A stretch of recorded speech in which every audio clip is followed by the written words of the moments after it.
Most people know Palawan for El Nido, Coron, and San Vicente. Pero if you look deeper, the smartest place to live is Puerto Princesa City. Hindi dahil sa ito ang capital ng Palawan, but because it gives you the perfect balance of opportunity, convenience, lifestyle, and future growth. To give you the context, Palawan has 3 types of location. We have tourism towns. Ito yung El Nido, Coron, and San Vicente. We also have the rural municipalities. Ito naman yung Rojas, Taytay, Brooks Point, and the rest of Palawan. And we have the Urban Growth Center, which is the Puerto Princesa City. Dati, noong unang panahon, Puerto Princesa is considered as one of the top tourist destinations, pero nagbago na ang panahon. And honestly, in terms of tourism, we cannot compete with El Nido, Coron, and San Vicente. Ngayon, kung ang tanong mo is where is the best place to migrate, raise a family, or to start a business, iba ito sa tanong na where is the best place to vacation. Para mas maintindihan po nating lahat, I will discuss to you 3 misconceptions about Palawan. Misconception number 1, El Nido is the best place to live because it is the most beautiful. Most beautiful, yes, maaari, pero it is for tourism, not for daily life. Misconception number 2, San Vicente is the new Boracay. It must be the best place to move. Long-term potential of San Vicente, no doubt about it. But in terms of infrastructure and services, masyado pang maraming kailangang gawin sa San Vicente. Misconception number 3, all of Palawan is beautiful, quiet, and peaceful. Quiet and peaceful siguro po maaari, pero hindi po lahat ng part ng Palawan is for tourism. And each municipality has very different access to hospitals, economic engines, mga schools, and iba-iba din po ang business ecosystem. Pero ano nga ba ang mga advantages ng Puerto Princesa City over other municipalities dito sa Palawan? Masasabi ko na aside for being a city, dito mo makikita o mararamdaman ang perfect balance between laid-back life ng province at convenience ng city.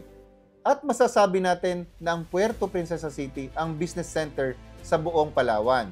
Now, if you have a business or working from home and very important sa iyo ang internet, masasabi ko na mabilis ang internet dito and you have 3 options here. Nandito ang Converge, ang PLDT, at ang Globe. Ang masasabi kong isa sa downside of living here in Palawan is the electricity. Medyo madalas ang blackout dito. Pero, if you compare the blackouts in Puerto Princesa City with the rest of Palawan, mas okay pa rin dito sa syudad compared to other locations. Pagdating naman sa cost of living dito sa Puerto Princesa City, if you compare it with Coron and El Nido, mas mura pa rin ang rentals dito sa Puerto Princesa City. Usually, yung mga tourist areas, mahal po ang renta dyan because you are competing with tourists. Aside from rent, food cost and transportation cost here in Puerto Princesa City is much lower compared to El Nido and Coron dahil nga ang cost of living in the tourist destination are tourist inflated.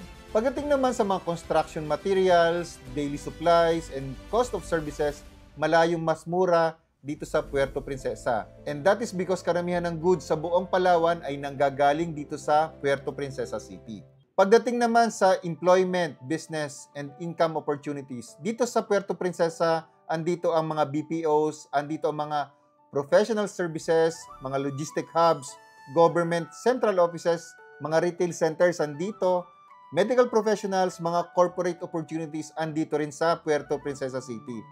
Pagdating sa economic activities, masasabi ko na ang El Nido and San Vicente is masyadong tourism dependent.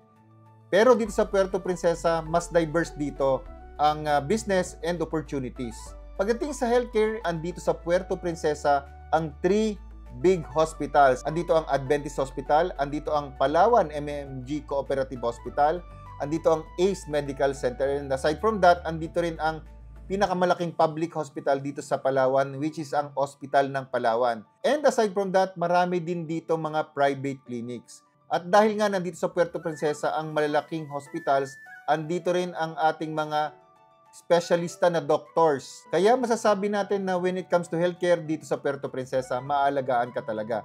Pagdating naman sa schools, andito ang Palawan State University, andito ang Holy Trinity Universities, ang WPU at iba pang private schools for your children's education. And aside from that, meron din dito sa Puerto Princesa City na law school and medical school. Pagdating sa lifestyle, katulad ng sinabi ko kanina, dito sa Puerto Princesa ang pinaka-balance dahil nandito ang nature and city comfort. So kung gusto mo mag-shop or mag-dine, marami dito mga restaurants at nandito ang mga malls natin for shopping. Pero kung gusto mo mag-relax, few minutes away lang, nasa mga beaches na tayo. So we have Nagtabon and Talaudyong. At kung gusto mo namang mag-island hopping, andito ang Honda Bay. And of course, wag natin kalimutan ang Puerto Princesa City Underground River sa Sabang. Pagdating sa safety, traffic, and environment, Puerto Princesa City is the cleanest and greenest city sa Pilipinas. Very low ang crime rate dito at masasabi natin na less ang traffic dito compared to other cities dito sa Pilipinas. Aside from that, well-managed po ang basura dito sa Puerto Princesa. Everyday ay mayroon tayong garbage truck na nagko-collect ng mga basura and because of that, wala kang makikitang mga nangangamoy na basura o kaya ay kalat sa kalsada. In terms of natural disaster naman, wala pong lindol dito sa Palawan.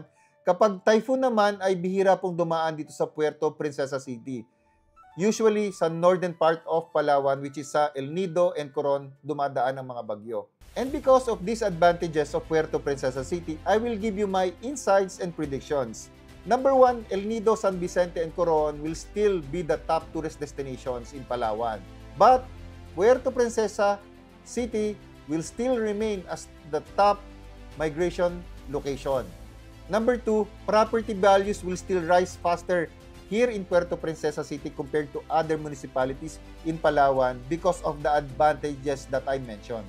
At number 3, because of the migration that's happening in Puerto Princesa City, over the next 5 years, dadami pa po ang ating mga developers at mga businesses na papasok sa Puerto Princesa City. Kaya nga po, every time na merong nagtatanong sa akin na kliyente, saan nga ba mas magandang tumira dito sa Palawan? Lagi ko pong sinasabi ay Puerto Princesa City. I myself is a migrant ng Puerto Princesa City. Nag-move po kami dito 12 years ago. At ang nakita ko talaga dito sa Puerto Princesa City is the balance. Andito ang convenience life ng city at andito rin ang laid-back life ng province. Now, if you are considering moving to Palawan and you want some guidance, pwede po kaming tumulong para makasigurado kayo na safe at tama ang magiging desisyon nyo. This is Broker Nelson of Homes Realty and see you po sa next na video.